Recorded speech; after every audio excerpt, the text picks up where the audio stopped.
morning, good morning.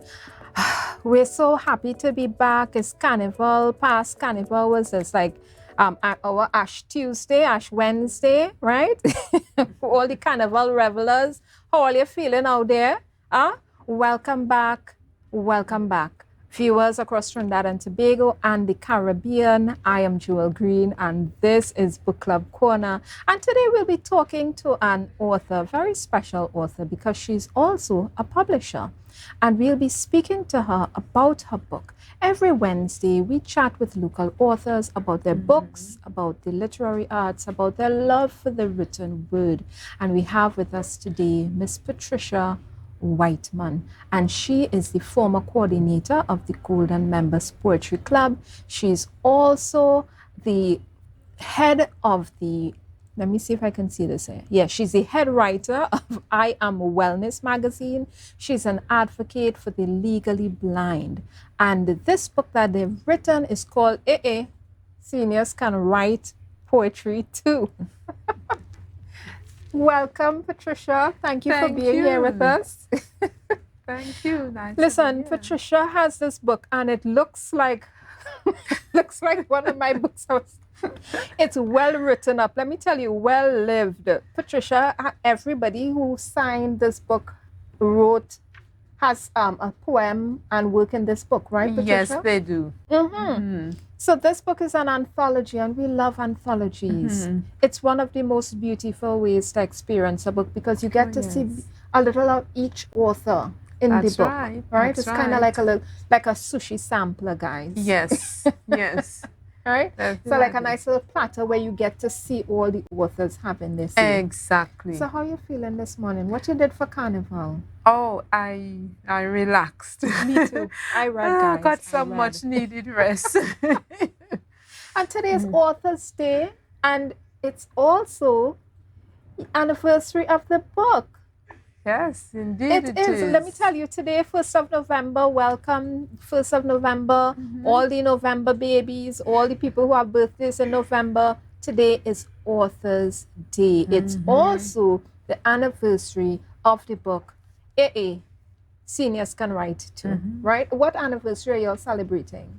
5th. The 5th anniversary of this book, of the publication of this book.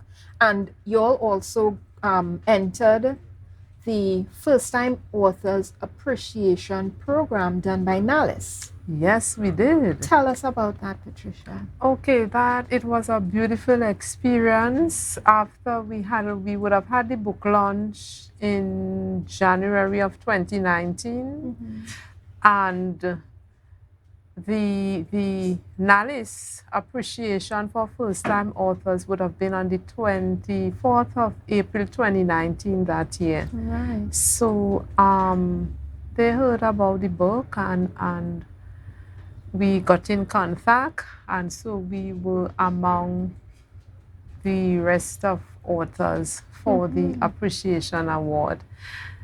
And it was a beautiful, beautiful, fulfilling moment to know that after we would have put in a lot of work, to know that it was appreciated. So that was really nice. And it was actually the 10th anniversary that year. You see?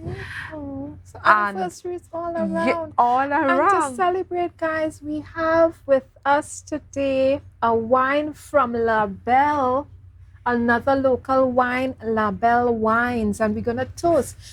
Patricia is having some kombucha from La Belle Wines, and I'm having the guava wine. 14%, guys, this guava wine, and the kombucha is 0.2%. So cheers to you. Cheers. I'm going to be doing the 5 S's of wine tasting. You can follow and check out your kombucha. You can let me know how it is. And we have here with us guava wine today. And let me tell you, the 5 S's of wine tasting, really simple, guys.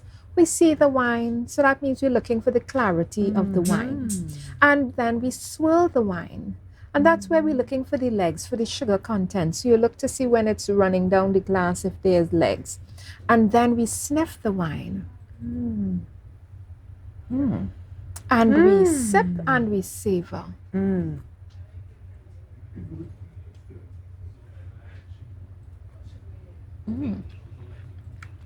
Oh, wow. La Belle. La Belle, La Belle, La Belle. It's You really gave me, nice. yes. Well, I am having, Very this is nice. medium dry. What's going on with your kombucha? Oh, my goodness. Mm. I'm really enjoying this. Thank you so much, La Belle. A local wine right here in Tobago. 14%. Get it, Excellent. guys. I'm telling you, some really good products we have in Tobago. And Christmas is coming, so you know Plays well on the people palate. people Wow. stock up for Ah. Christmas as well as Carnival. I know you all went all ham on the local wines for Carnival, I can right? imagine. I Can saw some imagine. people having a really good time for the Tobago Carnival. Let me tell you, we love to be read to in Book Club Corner. And I put Patricia on her P's and Q's and told her, Patricia, you'll have to read for us on the Gill. I don't know what's going on, but you're going to have to read for us. And there are poems in this book that we're going to get to. But before we get there, I want to look at the table of contents of this book. And the reason why I want to look at the table of contents is because it's really broken down into some nice chunks. Yes. Right? And let me tell you what's in this book. So you could go and get your copy at Amazon. So apart from the acknowledgements and the usual things that are here, we have a history of the Golden Members Club. We have self-portraits for Lila Dionarine, and she's a member of the guild. Hi, Lila. Jocelyn, Natalie, Patsy, Paula, but we have festivals and fashions. Food for the soul and food for the body. That's right. There is love, life, and laughter. There's also death. And then there's the Golden Members Club. Oh, yes. Right? Tell us about this Golden Members Club. When we talk about authorship and writing, you know, I see you all made sure that people read the title and understood who wrote this book. Yes. Why was that important to you? And what is this Golden Members Club? Okay, the Golden Members Club started in 2016, April of 2016. It was actually an initiative of the Tobago Library Services. Right. Okay, what was happening is that they held computer literacy classes, and out of that, these other clubs will form. You had Scrabble, music, all different little clubs. And so poetry was one of them. Now, the clubs were supposed to run for like 6 weeks, but our club went into almost 4 years because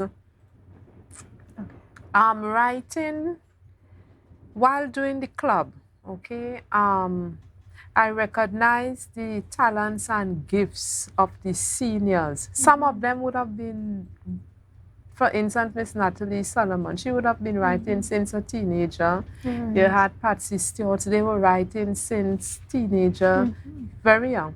And so they never had the opportunity to actually get their work published. So in doing correcting their assignments, which I would have given them as the coordinator, I recognize the history, the wealth of knowledge, etc. in the work. And so one day the thought came to me, we may not have the opportunity to get this from them again. So why not compile everything, have it in a book so that future generation, because I learned so much from the seniors doing the club. They have a wealth of knowledge. And so that is how the book it all came about. That is so fantastic.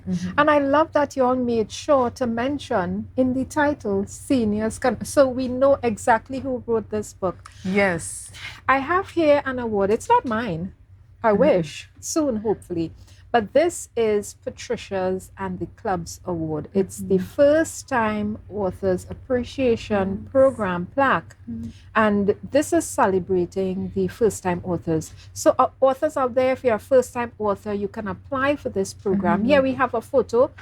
This photo is extremely special. Not because I'm in it, right? Well, partly because But mostly because this year was the first year that NALIS had in Tobago the exhibition of the First Time Authors Appreciation Program. Wow. So there was a display in the library in Scarborough of the 55 books Oh, wow. from the 55 first-time authors of 2022 that received their award in 2023.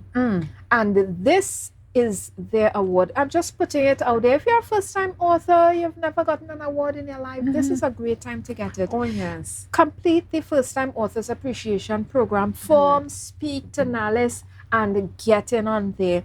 We're going to a quick break, and when we come back, Patricia is going to be reading to us, and we're going to be talking some more about Carnival, about Christmas that's coming up, and some more tidbits from this book. Stay with us.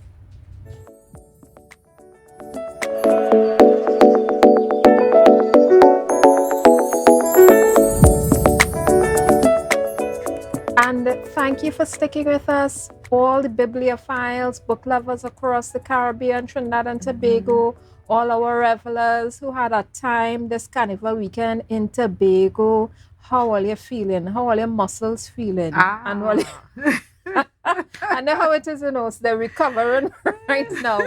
Listen, I want to chat with you, Patricia, and we have with us today a publisher and an author. I want to talk to you, Patricia, about a few things before you read for us today. Sure. Talk to us about the topic of seniors, aging, and writing. Is this something that an older person can get into if you've never written before, or is this something that you think you should be writing since you're young, you can't just jump in? What do you think? Talk to them. You can get into it as an older person because some of the authors never did it before. Never did it before. And you can't tell the difference. Yeah, you just need the right motivation and guidance, and you come across as though you have been doing it all your life. Right. Yes. And the right editor, that's what Patricia did for this book. She went through the book and did some editing, some professional editing, because that's what Patricia does. Yes. But I have to agree with you in terms of the seniors. I think that writing, even though it can be a lifelong career choice, if you come to it later in life, it's just as beautiful. It's a wonderful retirement career. Yes. You can do it on your own time. It is. And you can do it from anywhere. You don't need to be stationed at a desk confined to a building. You can do it anywhere. Yeah. You could do it from the beach, guys. You could go down Lambo Beach and write. Oh, yes. You could do it from Costello. You could do it from Charlottesville. You could do it from Crown Point. You could write anywhere. And as a matter of fact, you don't even need a smart device. Get pen and paper. That's what I do because I'm more old-fashioned. I love my pen and paper. I love the smell of the paper, the feel of the paper. So I would often pack my notepad, my pens and stuff, and I would sit at Pigeon Point. I would sit at the various beaches and write. Patricia, give me a cheers for that. Come, girl. You sound like my kind of people. Pen and cheers for that. Cheers. Get your pen and paper, go down by the beach and start to write. Patricia, you're my kind of people. We're going to get into this book, and then we're going to talk about something that we don't talk about enough: disability and authorship. But before we get into there, she's going to read for us, guys, page 18. If you already have the book, Seniors Can Write Poetry Too. And Blue Devil we're going to be reading, and that is by Layla Deodorine. Sure.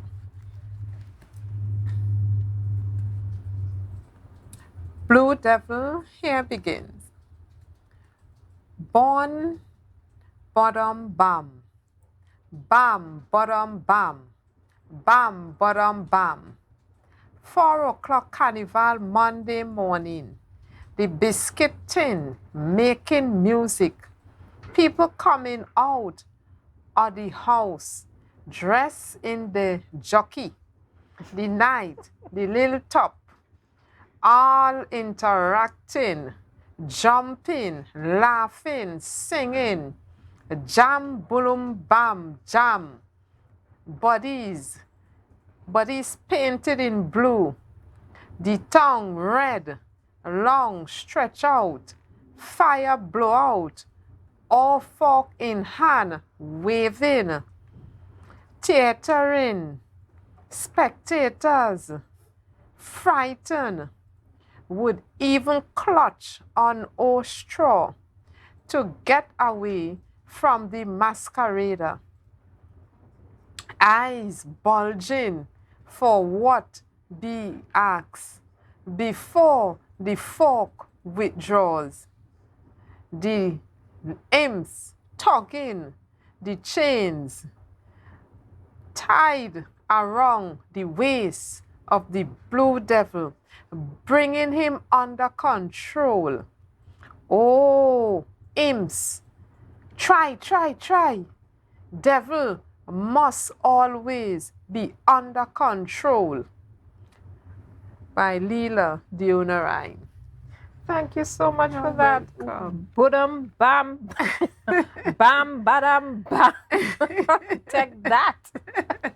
I love that, Leila. This is a wonderful poem. Let me tell you something. If you saw Miss Patricia holding the book away from her and reading, it is because she is considered legally blind. Am I right? Yes. And let's talk about your advocacy work. She's an advocate for the legally blind.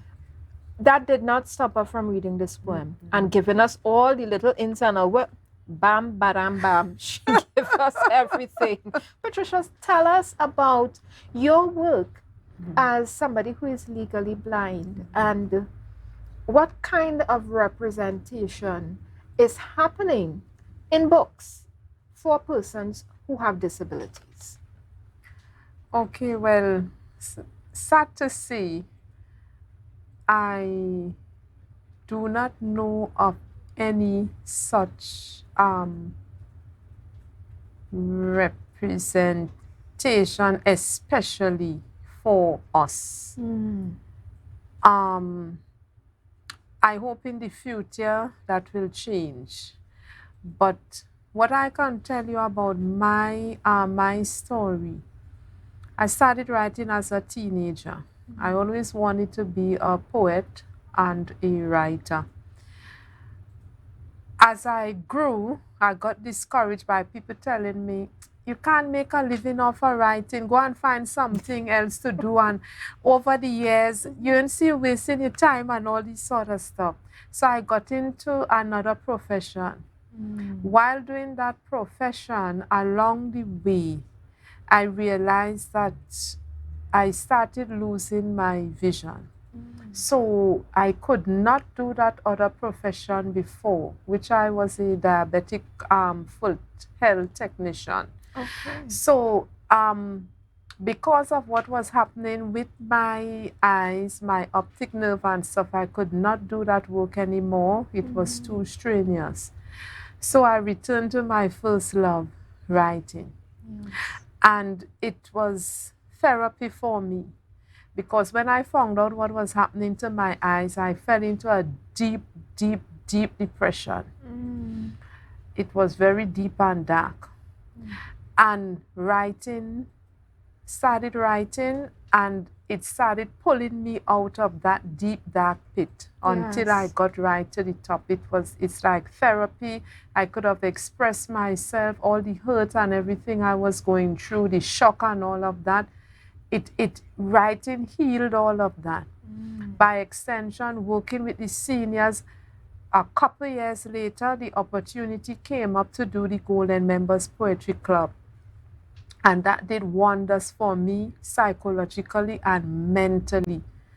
So I would highly recommend, if not writing, another one of the arts, whether it's visual, performing, culinary, it's a healer, it heals. And so along the way, I got like opportunities to like do columns. I had a column in the Tobago News Fortnightly called Poetry Corner. And then I went on to, there were some visitors from America here who happened to read one of the columns and recommended me to a publisher in Amsterdam. So I started writing for their magazine there. And then from there, it just other things, opportunity came up. Yes. And over the years, the depression left. Yes. It really suits, and I wish that other people have the opportunity that I got, because it helps. It do help. And my intention is to do that in the future, to create an avenue and a space for whatever arts that the differently able, whatever arts they think that they want to get into. It is my life. It is it's on my agenda to do something for them in the future, to create a space and opportunities that their work can be published. Yes. Yeah, it's very near and dear to my heart, because it helped me. Yeah, I was going down. Yes. Down, out of it. Didn't want to eat or anything, and writing. Yes. Did it for me. Guys, you heard it here from Patricia Whiteman's very lips. Writing is therapeutic. It helps. If you're depressed, if you're looking to express yourself, if you're wondering what's happening in life, if you're having a difficult situation, whatever you may be going through, put it down on pen and the paper and use it as a tool to help connect yourself with other writers as well. You don't just have to stay in one little corner with your writing. So we just want to put that out there, throwing that tip out there. Start to write. Don't go to the negative side of life. Don't go to the bad side of life. You know, things are hard, we know. But writing is so good. Oh, yes. Oh, my gosh. Yes. I love that. I love what you talked about, you know, connecting mental health to the writing. Yes. And journaling as well, right? Yes. You need not be a poet or, you know, a fiction writer, storyteller. You can simply just write your feelings down, write what's happening with you. It's really, really a good practice to have, guys. So just throwing it out there. Because besides writing, I do keep a daily journal. Yes. You know, just keeping that journal, recording things I'm thankful for and stuff. So you don't need to be like a professional writer or a poet or anything like that. You just write. Yeah, get I like out. that. It's a healthy way of venting. Just write. healthy way of Guys, venting. we have with us here today on Book Club Corner, Patricia Whiteman, and she is going to be reading to us from the final poem that we're going to be reading today, called Death in the Family. It's a sobering poem, but you know, as I say, we face everything boldly, right? We face the highs boldly, the lows. We are brave people out here, right? Tobago people strong. We good like that. So she's going to be taking us out with this poem, Death in the Family. Thank you. That in the family, here begins. Both parents dead. They had two picnic. You see, a boy and a girl, real pal. For the last parent that dead, been a bother. They keep wake and bongo. Oyo. Two of them friends get catch. A thief drinks meat. Bread wears. That no sudden for bring tears. The brute them put everything in a sack to heist over their back. But they get catch. I imagine one of them picnic who set up the damn thing. By the way, that been on small part of the family. Another family dead. Another family dead on the hand. them a start a war for land. Me think they did call Paul. They even threatened to commit murder. Me can't recall if it was the younger or the older. Imagine one father not dead yet, a man a give spouse and fighting for house, while some a family a fight for body, for bury. They stop the service midway out of the church, minister a hurry, while casket a rush back or funeral come near. Could imagine that. They carry on like dog and cat. By Joycelyn Husford. I tell you, let me tell you, death in the family, and you're wondering why we giggling and we laugh. The poem is so relatable. Yes, indeed it is, and that is what motivated me to push so that the senior could have gotten their works published, Yes. because I found the work very relatable. It's just packed with a lot of history, customs, and tradition of yesteryear Yeah. that isn't properly recorded. And I thought that since I'm a young person and learned so much from them, I wanted other young persons to get that opportunity as well, because it's loaded with traditions and customs of yesteryear that are not really recorded. And I love the language. Yes. She didn't just write the poem, in standard English for you. She brought it home. I encourage them to do that the because, language. oh This yes. one very, very personal. Yes, it is. Yeah. And so are all Because you're reading it and I sit down there saying, yes, yes. This is how Caribbean people, I mean, this fighting for different things. And let me say, I'm putting it out there. People all over the world fight. Please don't come for me. I'm not saying that about Caribbean people, right? People all over the world fight for all sorts of different things. I'm just talking about the poem we have here. And this poem is talking about, people having these kind of fights for different reasons. Now they're dealing with death in the family. They're dealing with theft in the family. And I just gonna put it out there. We in the Caribbean, and especially in Tobago, we love a good wake. Oh yes. We love a good wake. And nothing like sweet bread and nothing like a little wine at a wake, right? I want to thank, before we close off, I want to thank LaBelle. Asha, when I called you, you were so sweet, so personable, so accommodating. Thank you so much for this wine, this LaBelle guava wine, and the kombucha that Patricia is drinking. The guava wine is 14% alcohol. The kombucha is 0.2% alcohol. So you see the difference if you just want, if you like the higher content like I do, and you want something soft, you could drink a lot of it. Check the kombucha out and check LaBelle wines out. We are here today with Patricia Whiteman. Cheers to you, Patricia. Cheers. As we close off Book Club Corner, we want to thank you for tuning in with us. Today, every Wednesday, we're going to be chatting with another local author about their book, about their love for the written word and the literary arts. As we sip and chat with another author, come back next week, Wednesday, and tune in with us. And get this book, Seniors can write poetry too. I love it. And see you next Wednesday. Enjoy the rest of your week, guys. And we're back with Janelle.